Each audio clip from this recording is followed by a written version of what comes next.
Hi, Charles SirBookSage here, and this is episode 10 of my Harry Potter First Time Reread series.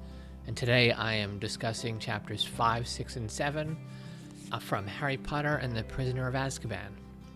Now, for those of you who might not be aware, I am in the middle of a 52-part Harry Potter First Time Reread series. I've broken all 7 books up into 52 sections, and every Sunday I read those set of chapters, record my vlog, and then upload them on Mondays. So let's get started here with chapters 5, 6, and 7. Okay, chapter 5, the Dementor. Now, this is one of my favorite chapters in the book, one of my favorite chapters in the series as well. We left off at the Leaky Cauldron with the last couple of days of summer before it's time to head to platform 9 3/4 and go to school. So that's where this chapter begins. And because Sirius Black is out there somewhere and believed to be after Harry personally, the Ministry of Magic has sent an escort, pretty much, a bunch of cars for the whole Weasley family and Harry and Hermione and all of them to be driven to the train station. And I love how protective Mr. Weasley is here of Harry in this whole opening part of the chapter, where he just sticks right by Harry's side the entire time, keeping an eye out for anything suspicious in the event that Sirius Black is somewhere and might surprise attack them. And you see some of this concern in Mrs. Weasley as well, particularly once they're at the 9 3/4 platform. But I really love the Weasley parents and the whole Weasley family in general, but seeing Mr. Weasley just take it upon himself, to put himself really ready to go in harm's way to protect Harry. I like that a lot. And once we're at the train station, right away it's Percy sees his Penelope Clearwater, his new girlfriend, who Fred and George have been tormenting him about in the previous chapters. Percy heads right over to her. And I like how Rowling uses the relationship of Percy and Penelope to introduce the reader to the fact that these kids are starting to grow up, starting to get a little older, and the main characters aren't that far away themselves from starting to have kind of relationship and romantic ideas towards other people. So it's a really nice way to introduce that sort of theme here in this book through Percy and Penelope before it becomes central to the main characters themselves, which pretty much begins to happen in the next book. I just really liked how she does that here, kind of just setting the stage that, as a reminder, this is part of growing up, part of being teenagers, and you see the older generations going through these things that the younger generation here will start to go through. And I suppose in some way, a lot of the people reading this story when it was first published might have been a similar age, and they're starting to experience this for themselves in their real lives. So I just kind of like how she kind of slid that with Percy and Penelope here to begin introducing that element to this whole story. And right before their train's about to leave, Mr. Weasley pulls Harry aside, and he is adamant about having Harry promise him he won't go hunting himself for Sirius Black. He won't go looking for him, which Harry finds is just a really bizarre thing to ask him, because why would I go look for someone who's hunting for me and wants to kill me? And it's our first really big foreshadowing and hint that there's a lot more to the Sirius Black story than Harry's aware. That, yes, he overheard Mr. and Mrs. Weasley talking about Sirius Black and how Sirius was coming after Harry, but there's a lot more to the events that happened, or at least the events everyone believes happened, that Harry has no idea. And this is our first real hint that there's something far deeply personal here that Harry's not aware of yet.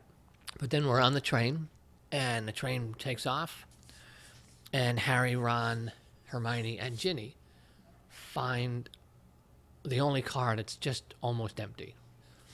There's an adult sleeping there, and Hermione, of course, realizes it's Professor Lupin, the new Defense Against the Dark Arts teacher, but he's asleep.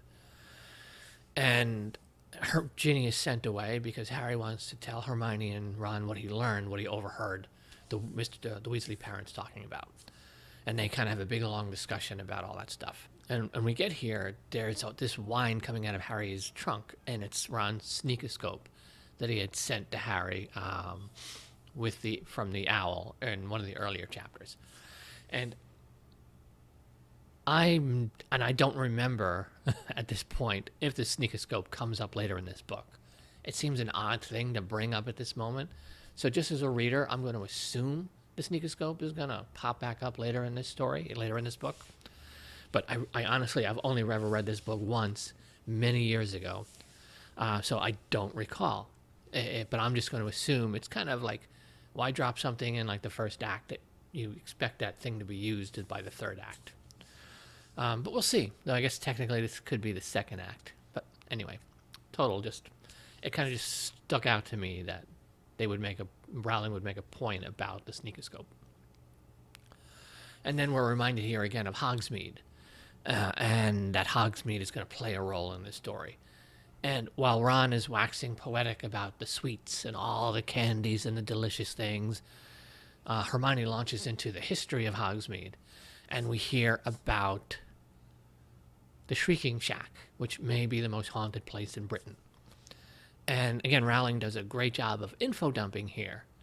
That doesn't really seem like an info dump, because Ron is talking about all the sweets and Hermione's talking about the Shrieking Shack, and between the two things mixed in, it's a lot more of their personalities as who they are as characters that are on the forefront, but it's a very slick way of basically info dumping and give us information we need to know at this point before the story moves forward.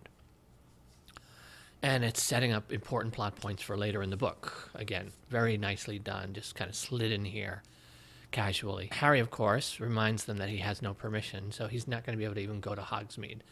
And with everything going on and with the danger of Sirius Black out there, he doubts anyone is going to give him any kind of permission, even from the school, to go. And Ron mentions that talk to Fred and George. They know every secret passage in and out of this place, which, again, is an important piece of information and great foreshadowing. Kind of, in a way, foreshadowing the Marauders map that's going to come into play later. Again, I really love the whole opening section of this chapter. And then, of course, as usual, here comes Draco and Crabbe and Goyle. And Draco pushes Ron's buttons because he knows he can manipulate Ron into anger easier than he can Harry. And he just wants them to overreact and get in trouble and get them, like, detention, get Gryffindor points deducted before they even start school. Because this is what Draco does. Draco's learned how to see weaknesses and exploit them. But because Lupin is there, Draco really can't lay into them like he wants and then thinks better of it. Because Draco also knows when to pick his battles, and he knows that's not one. So off they go. But as this chapter continues, as a reader, you realize, she should be wrapping up this train ride here. We've kind of been reintroduced to the main people at this point. So why are we still on this train in this chapter? And now we get to the meat of the chapter here, and the train begins to slow down, and then it comes to a lurching halt. All the lights go out. The train's in pitch blackness. No one can see anything. Neville stumbles across them. Ginny stumbles across them, and they're all stepping over each other in the dark. And Professor Lupin finally wakes up at this point, and he conjures up some light. And now we finally get to meet the Dementors. And I'm going to read the initial description here of the Dementors, because I love this little passage here. Standing in the doorway, illuminated by the shivering flames in Lupin's hand, was a cloaked figure that towered to the ceiling. Its face was completely hidden beneath its hood. Harry's eyes darted downward, and what he saw made his stomach contract. There was a hand protruding from the cloak, and it was glistening, grayish, slimy-looking, and scabbed, like something dead that had decayed in water. And just a great, great description there. Really well done, and it kind of sets that creepy mood. And from what I remember in the movies, I don't remember them ever making the Dementor's hand look like this actual description. I love the design of the Dementors, particularly in the Prisoner of Azkaban film. I think out of the different iterations of the Dementors in the movies, that's probably my favorite one. But different quite a bit than the description here in the book.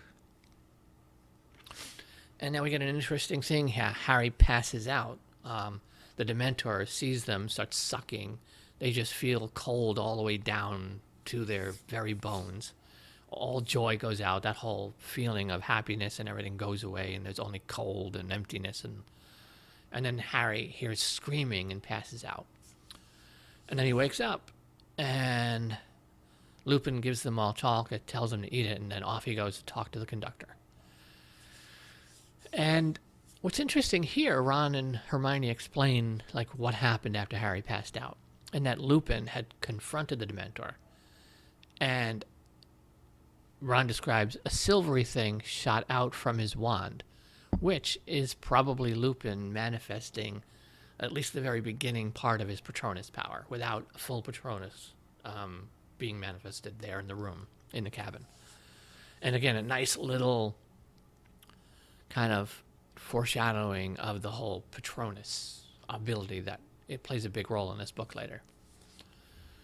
And then we're finally at Hogwarts. And of course, Neville, unfortunately, mentioned somewhere along the train, off screen, of course, that Harry had passed out. And now Draco knows it, and now everybody knows it. And so Draco starts making fun of him. Because, again, this is what Draco does. He doesn't waste a moment in mocking him. But once again, kind of Professor Lupin is there and cuts Draco off, and Draco goes off. And then when they arrive, Harry and Hermione are pulled aside by Professor McGonagall and brought to her office. And McGonagall's all concerned about Harry, about his reaction to the Dementors. And also, you can kind of tell there's that underlying worry underneath about Sirius Black. And Madame Pomfrey comes in, and they're kind of looking at him. Are you okay? You know, and Harry's just kind of annoyed at this point. It's like, please, you're just going to make things worse. And I'm going to be mocked and ridiculed even more if you make me go to the hospital. So they said, okay. So they tell him to go outside and wait. And then Hermione and McGonagall come out a minute later, and Hermione's just smiling huge. We know that McGonagall wanted to talk to Hermione about her schedule. And we had this mention in the end of the last book and earlier in this book how Hermione's schedule is impossible. But Hermione's all excited coming out of that room after her private talk. Now, we don't know, as a reread, you know this is when McGonagall's given Hermione the time turner, but at this point, in an initial read in the story, we have no idea what that conversation was about and why Hermione's so pleased about it. And then it's onto the Great Hall, and Dumbledore with his opening speech. Yes, the Dementors are going to be guarding the whole Hogwarts grounds, and Dumbledore makes a point of letting everybody know how dangerous they are. Do not give them any reason whatsoever, because they are merciless and ruthless and don't care. And Professor Lupin is officially introduced. And you see Snape's reaction to him is really interesting, because Harry notices, well, Snape always dislikes the Defense Against the Dark Arts teacher, because that's the class Snape wants. Harry notices Snape's reaction to Lupin is very personal, because Snape is giving Lupin a look that Snape usually only reserves for Harry. So that's a nice little touch there that you know instantly through Harry's observation that there's history between Snape and Lupin, and not a good history. And then the biggest surprise of the chapter is, lo and behold, Hagrid has been named the new Care of Magical Creatures teacher, which is a nice way to end the chapter and a nice surprise. Look at the turnaround of Hagrid's fate. In the last book, he was sent to Azkaban because they thought he had opened the Chamber of Secrets. And Harry, Ron, and Hermione had basically vindicated him by discovering what really happened. And so he's gone from being in Azkaban to now being a teacher. And this is Dumbledore taking a big risk here, a big leap of faith with Hagrid. But again, this is kind of that like machinations of Dumbledore behind the scenes, where Dumbledore seems to have this sixth sense about what's needed, what tools are needed. for things to work out well. And Hagrid being in this teaching position is important to how things play out. And that's how chapter 5 ends. And again, lots in this chapter. The Dementors are really creepy and really fascinating. One of my favorite things in the whole wizarding world that Rowling came up with are the Dementors. They're really, really interesting creatures. Just a really good chapter. That transition chapter from the whole opening movement of the book to now being at school. And now on to chapter 6, Talons and Tea Leaves. And this whole chapter is classrooms. We start off, it's the first morning, they're coming down to breakfast, of course. Malfoy is just mocking and imitating Harry fainting. And other members of Slytherin are mocking him now as well, because this is how, of course, year 3 is going to start, with Harry being mercilessly mocked and ridiculed. And Fred and George, I love Fred and George, and they do their best to cheer Harry up. And this is where we get our first actual look at Hermione's schedule. And Ron notices, you have 3 classes at 9 o'clock. That's impossible. And how can you do that? You're not going to be able to go to these classes. And Hermione's only answer is, don't worry, I fixed it with Professor McGonagall. It's all right. It's handled. But they're off to divination. And I love how they can't even find the class. They've never been to this classroom. It's stuck up and way in some little tower somewhere that they've never been to.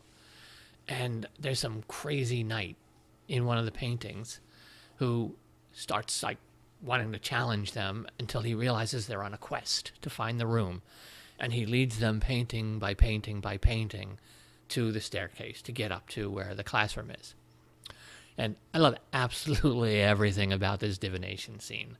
The classroom itself is described as a cross between an attic and an old-fashioned tea shop. And I'm going to read the class description here, because this is one of my favorite passages in this chapter. At least 20 small circular tables were crammed inside it, all surrounded by chintz, armchairs, and fat little poufs. Everything was lit with a dim crimson light. The curtains at the windows were all closed, and the many lamps were draped with dark red scarves. It was stiflingly warm, and the fire that was burning under the crowded mantelpiece was giving off a heavy, sickly sort of perfume as it heated a large copper kettle.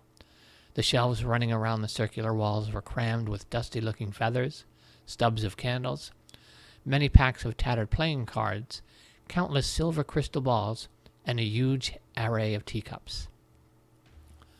And again, I love everything about this scene. Professor Trelawney is probably my favorite Hogwarts professor in the whole series. And she's turned the classroom into a stage, and her teaching method is one of performance and mood. From the lighting, the incense, just the way she moves around and how dramatic she is. It's an entire, it's a whole production, if you will. And she just cracks me up beginning to end. And then, telling this one, that thing you're scared about is going to happen next Tuesday, and all these different things. But what's interesting, they start off with reading the tea leaves, and everyone's kind of pairing up. And she tells Neville, can you please take the blue teacup next? Because you're going to break the first one, so can you please choose the blue one second? And Neville goes to pick a teacup, breaks it, and then picks his blue one. But then they get into reading the tea leaves. And Ron is looking, and he's looking at Harry's thing, and it's like, depending upon how you turn it around, it could be a sheep, it could be something. And then Professor Trelawney looks at it. And then she has this dramatic fallback, and it's like, it's the Grim, which is the dog that represents death. And most of the people who have heard of the Grim are all shocked, and they're all worried now, and they're all looking at Harry like he's going to drop dead any moment.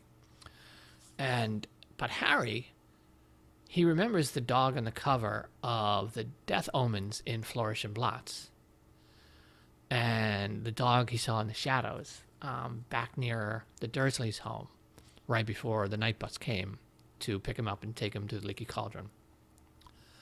And pretty much most everyone in the class is convinced Harry's doomed.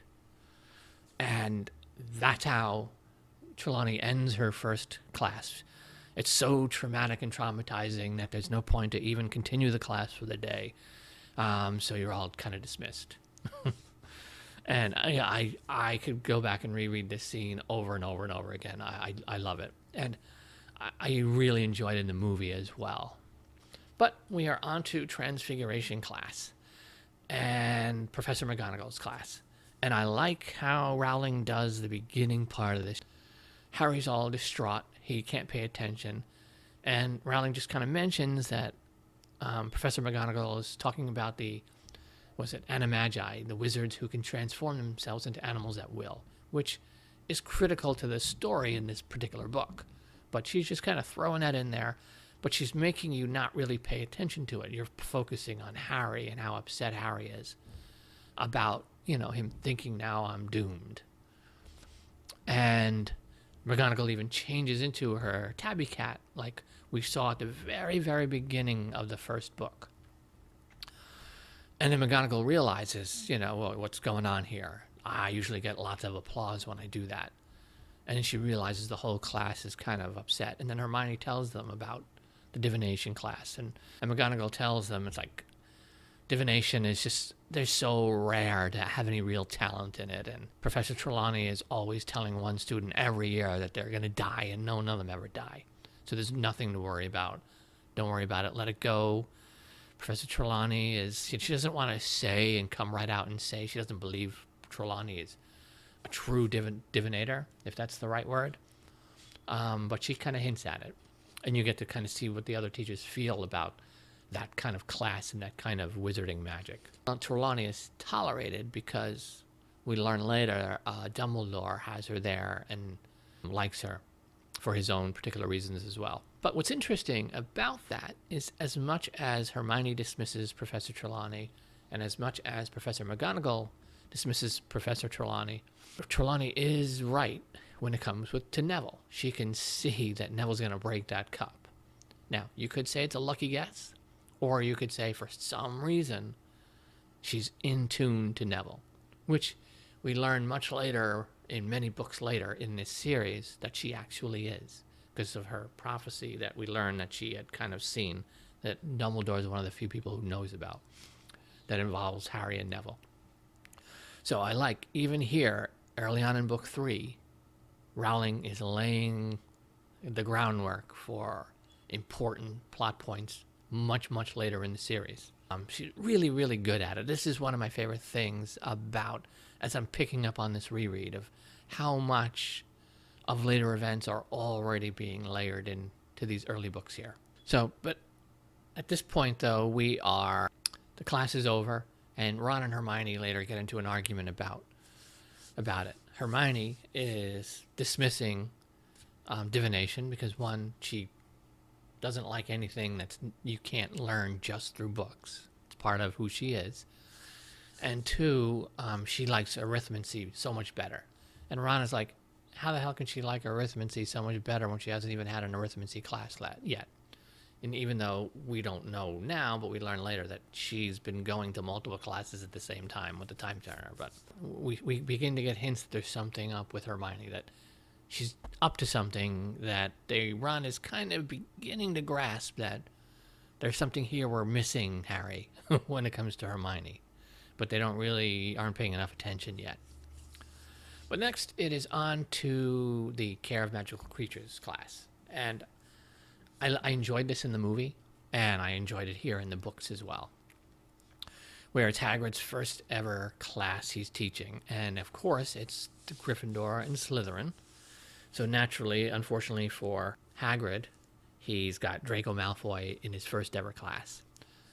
But Hagrid asks them to open up their books, and they're all like, we have no idea how to open these things without it trying to bite us to death. And Hagrid is like telling them, it's like he's kind of distraught that they didn't know, and though why would they? Hagrid just assumes people know things that he knows, because if I know it, they should all know it. But you have to stroke the spine to calm it down, and then it opens up. which, of course, Draco then mocks him for it because Draco's such an ass. Draco can't help but be Draco. Hagrid, being Hagrid, decides rather than starting small, he's going to start big. And he brings out a whole bunch of hippogriffs, which are pretty dangerous creatures. Harry agrees to be the first one to try to bond with a hippogriff. And this is where we're introduced to Buckbeak. And Harry bows and Buckbeak bows, and Harry's able to pet him and then hop on and take a quick little flight on Buckbeak's back, right kind of around the whole paddock and then back down. And then it's Malfoy's turn, and they all kind of pair up. And then Malfoy bows to Malfoy right away because Malfoy is, it's Draco Malfoy, it's House Malfoy. They've got that kind of prestige. But Malfoy, being Draco, he insults the hippogriff, not paying attention, and the hippogriff scratches him. And then, of course, Draco acts like he's been stabbed to death, and he's, I'm dying, milking it for everything it's worth. And then Hagrid scoops him up and runs to the infirmary, and class is over. And so later that day, Harry and Ron and Hermione decide they got to go see Hagrid. They're worried about him. He wasn't in the Great Hall for dinner. So they kind of go out after in kind of twilight. And Hagrid's pretty drunk at this point. He's drinking away his sorrows. He's afraid he's about to be fired. The ministry's been informed, and he just assumes he's going to get canned and all this stuff. And then Hermione takes the drink away, goes outside and dumps it down, and Hagrid dunks his head in this big vat of like cold water. And then he kind of sobers up and realizes, you guys are not supposed to be at it. I mean, Hagrid gets really angry at Harry and just grabs Harry and drags him back up to the school. And I think this is the only time I recall Hagrid really getting angry directly at Harry. But it's part of Rowling building up the tension and the danger of Sirius Black, and just how worried everyone is around Harry about it, and how serious the threat is, or at least they believe the threat is. And that's pretty much how this chapter ends. Another favorite chapter of mine. The whole divination class is just awesome. And Hagrid's botched attempt at being a teacher was also fun and entertaining.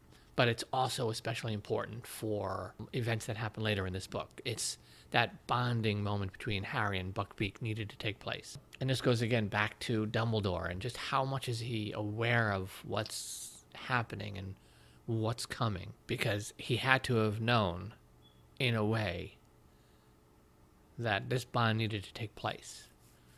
So if he doesn't know the specifics of things like that, Dumbledore seems to be really good at least setting pieces in motion that he kind of gets a intuitive feel need to be put together. And he might not know the specifics of why. Like, he doesn't necessarily know, I doubt, that Harry and Buckbeak are going to be needed to make events come out okay. I expect that, or suspect that he at least kind of understands that these pieces need to be put in place, and they'll work themselves out which piece amongst them are important and needed. But just kind of side thoughts on mine. Now on to the last chapter for today, and that's chapter 7, and that is the Boggart in the Wardrobe. And now we get, again, 2 more classes here in this chapter, because we start off first with Potions class, Professor Snape. And this is later in the week. Class has started. They're in the beginnings of the class, and in walks Draco Malfoy. His first time back to class since his accident. And, of course, he milks it for every last little penny it's worth. He deliberately saddles up next to Ron and Harry. And then, of course, oh, Professor, I can't cut these roots, and I can't, slice these things and skin these things. And Snape, being Snape, makes Ron and Harry do all of Draco's work for him. And Draco, again, is just sitting there with the biggest smirk on his face, just milking and enjoying every last little moment, because he knows how much it just irks the crap out of Ron and Harry. And you have to give Draco his due. I mean, he recognizes opportunities that he can use to his advantage, and he uses them. Now, again, it's not necessarily good form or doesn't make him a good person at all in many ways. But this is a man he's an opportunist, and he takes those opportunities. And how well that will play out for him in his future life, I have no idea. But he also comes from that part of the world where these are big, powerful families, and there's a lot of power moves that take place. So from the world he comes from, this is a skill he kind of needs, because otherwise he'd get eaten alive by other powerful people who learn how to manipulate. So it's easy to see from his perspective of why he does the things he does and why he is the way he is. Even though from Harry and Ron's eyes, he's just a total ass. They can't see the world Draco lives in to understand the motivations behind it. That doesn't necessarily excuse what Draco does at all, but it certainly helps inform why he does what he does and why he acts the way he acts. Draco's been really interesting here in this reread for me, because I just completely disliked him 100% the first go-around. But I have a lot more sympathy for him, even though he's still a total ass in this reread. But Neville's completely screwed up his potion. It's orange instead of green, apparently. And Snape, being Snape, is going to embarrass Neville at the end of class. And Hermione asks if she can help him, and he says, no, don't help him, because he wants to embarrass him, because Snape has that kind of similar personality in a similar way to Draco. He feels so wronged and harmed by Harry's father, by James, and James's group of friends amongst the Neville the Longbottoms were part of. So he takes every opportunity to get his, digs back in.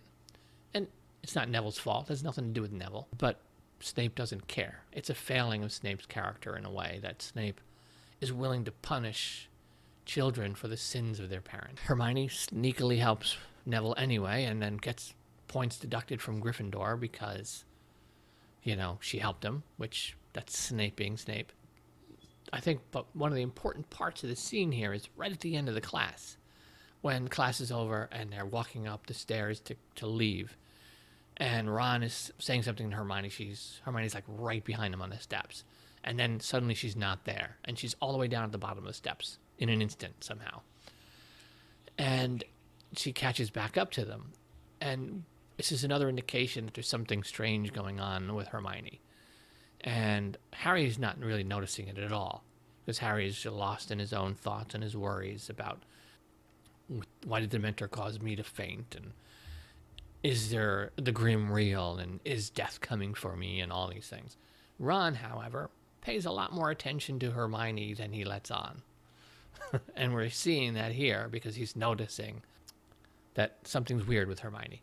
Next up is Defense Against the Dark Arts class here in this chapter. And Lupin was presented on the train as his kind of shabby clothes and shabby luggage, and he was really looking haggard and thin and kind of weak on the train.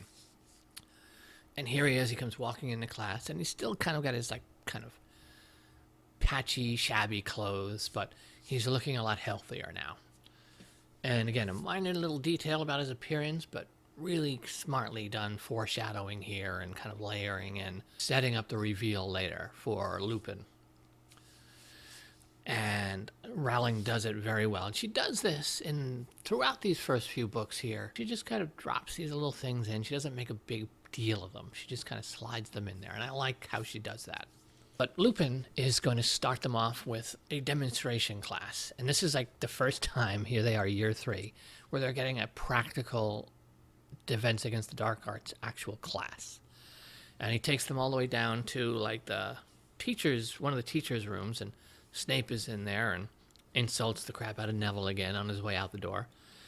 And Lupin introduces them to the Boggart. And this is a fun scene. Now, the Boggart is really cool. Another cool little idea where no one really knows what a Boggart looks like, because a Boggart will appear to you in the form of whatever you're afraid of the most.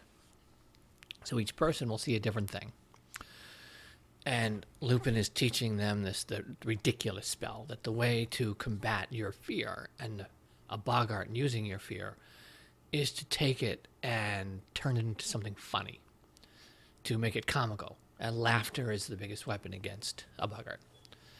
And he has Neville go first, and Neville says that Snape's his biggest fear. And so the Boggart comes out looking like Snape, and at Lupin's instruction, Neville imagines Snape wearing his grandmother's clothes, which then turns Snape kind of ridiculous looking. And this was a really fun scene in the movie. It was interesting, the difference between the book and the movie with Ron with the spider. Because I think in the movie, the spider comes out and then has like roller skates all over its legs and is like sliding around. But in the book here, Ron imagines the spider with no legs, so it just kind of falls over and is rolling.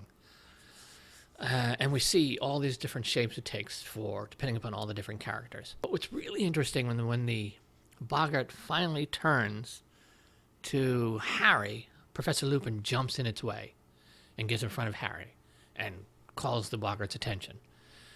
And I'm going to read here the quick little passage, because this is really nicely done by Rowling. The legless spider had vanished. For a second, everyone looked wildly around to see where it was. Then they saw a silvery white orb hanging in the air in front of Lupin, who said, "Ridiculous," almost lazily. And again, nicely done here. One of the other students on the way out the door, just after this, wonders why Lupin would be afraid of like a crystal ball. They don't realize what they're seeing here. And another nice little touch by Rowling to just start layering in the information that's needed for when the reveal happens later. And Harry is wondering now, why did Lupin leap in front of me? Why didn't I get a chance? And Harry's beginning to doubt himself now. It's like, does Lupin think I'm inferior or missing or lacking because I fainted in front of the Dementor? And why was I the only one who fainted in front of the Dementor? Like, what's wrong with me in a sense? And Harry's doubting himself here, and this kind of gnawing doubt is beginning to grow. And then Hermione's there and mentions, lamenting she didn't get a chance at the Boggart. And that one I actually missed here in this read, but now as I'm talking about it, I realize that the reason she didn't get a shot at the Dementor is because she's bouncing back and forth between multiple classes at the same time. And I didn't even catch that on the reread. I just caught it now as I'm thinking about it.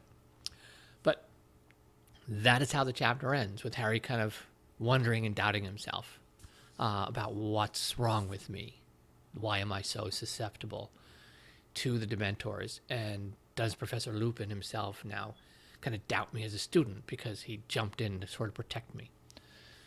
And that's where the chapters end. And again, 3 really, really great chapters. And most of it, the whole train ride was the first chapter. And then chapters 6 and 7 were all classrooms, all study.